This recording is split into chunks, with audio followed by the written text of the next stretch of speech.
for a while I was thinking with regards to so-called gender-affirming care, I'm not exactly sure even what terminology to use. It's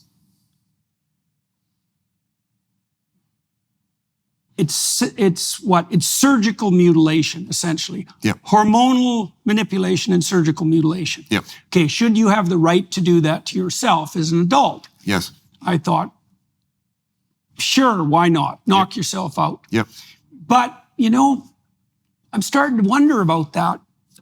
There's two ways you can approach that. One would be, well, you might be able to request it, but that doesn't mean the surgeon should be allowed to provide it. Oh, sure. Right. And I think they've actually showed their absolute inability and unwillingness to police themselves in that regard. Mm-hmm. That's just clear.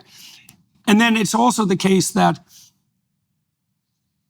you don't know the limits to what people are willing to do to themselves to stand out. Sure. And the answer to that is there are no limits. So you saw the recent case in Canada, I presume, where we have a diaper fetishist, because that's a fun class of people, who's just pursuing his own thing, after all, who wants to have a neo-vagina created somewhere down below while maintaining his penis intact. And he couldn't find anyone skillful enough to perform that particular act of butchery on him in Canada, found someone in Texas, and then sued the Canadian government for paying for it. Right. And that's the key. And they're going to. That's the key. Okay. That's the key for me, though, right? So, all right. So at some point, I'm sort of thinking, no, we're done with all this. We're just not doing sex reassignment. I don't care if you're 90. Right. There's no surgeons that have the right to do that to another person. Mm-hmm. So now, and is it a slippery slope argument? Well, for me, it's more like I've just had enough of this argument. I saw where this went. We started with this in 1960, something or other, with the first sex change operation, which I think was a dubious enterprise back then. And the cascading consequence of this has been like the worst medical malpractice in maybe ever? Mm-hmm. Probably not, because ever's a long time and there's been some dark things done. But in terms of mass assault on children, it's certainly in the top two. But children are different. Right. But that's the thing, is that, at what point does the perversity of your desire to go to hell in a handbasket your own particular way start to actually become in and of itself a social threat? Okay, well, yeah, but let's put the kids aside, because the kids are a special case, right? And you got the problem of, who gets to decide, the parents or the state. The easiest case to resolve and find agreement on are with adults. So let's ask this question. Is there anything that an of-age adult, full adult, competent, should not be allowed to do to themselves if they're not imposing upon other people, not coercing them, not interfering with them, not taking their stuff? And my answer is nothing. I can't think of anything.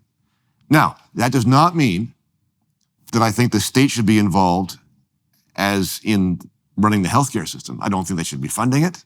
I don't think they should be providing services. I mean, we shouldn't have, for my money, we shouldn't have a public healthcare system. Mm-hmm. But so if you take that away, it's like, in other words, you should be allowed to go, if you can find a doctor to do this strange thing that you want done to yourself, and the doctor agrees of his own free will, and you agree of your own free will, and you're willing to pay the doctor, as far as I'm concerned, the fact that I think it's weird and strange and wrong and harmful, I'm not the king. So I don't think my opinion about it has any relevance to it.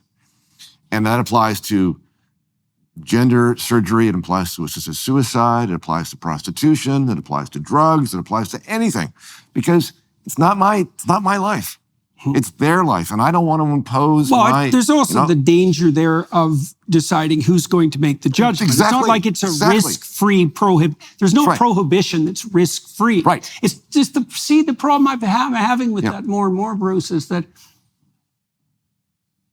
there's kind of no end to the number of monsters who are going to crawl out from underneath the woodwork, as we've seen. And that's going to get worse. Yes. And so,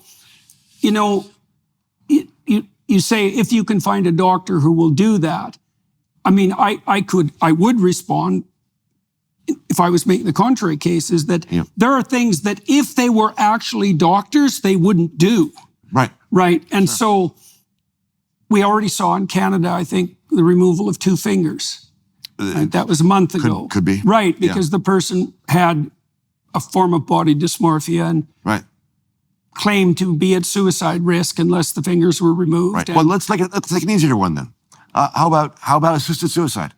Now there are three models of assisted suicide. The conservative one is no, can't do that. It's not moral. Can't. Outlawed. No assisted suicide. The progressive version is the one we have in Canada, which is it's publicly funded. The government provides it, directs it, supports it, promotes it, pays for it. And it comes with a free rainbow unicorn. And they kill yourself, we'll help you. And they encourage it by not giving you timely service on other things that you really need, so that your life becomes miserable. And so the best way out is to kill yourself. That's untenable. Okay? I am not advocating that at all. The third version is the government has nothing to do with it. If you want to kill yourself with the help of a doctor, that is your business. And I might not approve, but it's got nothing to do with me. No, that's kind of where we were before the assisted suicide law. Practically, that's kind of where it landed. But the conservatives will not put up with that. Yeah. Right? Yeah. So if I'm in my old age and I have some kind of difficulty and I'm not having any fun anymore, I want to be able to kill myself. And I do not want to be under the thumb of conservatives any more than I want to be under the thumb of the woke. And this is the problem that we have between these two philosophies. The conservatives portray themselves sometimes as virtue people. I've called them that, virtue people, in the sense that they put virtue before freedom. And there's something to be said for that. So here's the way the argument goes. In order to be truly free in your own heart or your own mind, you have to be virtuous in your own heart. You have to understand things. You have to have discipline. You have to understand the good or some notion of it. You have to have faith in something in order to... It's even the purpose of freedom. Exactly. You have to have meaning so that you don't give in to your base desires and your animal instincts. Okay. But that's not about the law. And the conservatives, a lot of them anyway, say, no, the law should make you behave virtuously. Yeah, enforced virtue. Enforced virtue. And my answer to that is, enforced virtue is not virtuous. It's obedience. In order to be virtuous, you have to decide. You have to have free will to decide between dark and light. And if you don't have the choice, then the fact that you are made to behave in this way, right? So part of the reading of your more libertarian argument there would be, I guess part of the reason that I've always believed that people should be allowed to go to hell in a handbasket in their own particular manner is because you're going to learn. You are going to learn. That's right. And then you'll know. Absolutely. And that's the libertarian version of responsibility. Yes, right. Right? Right.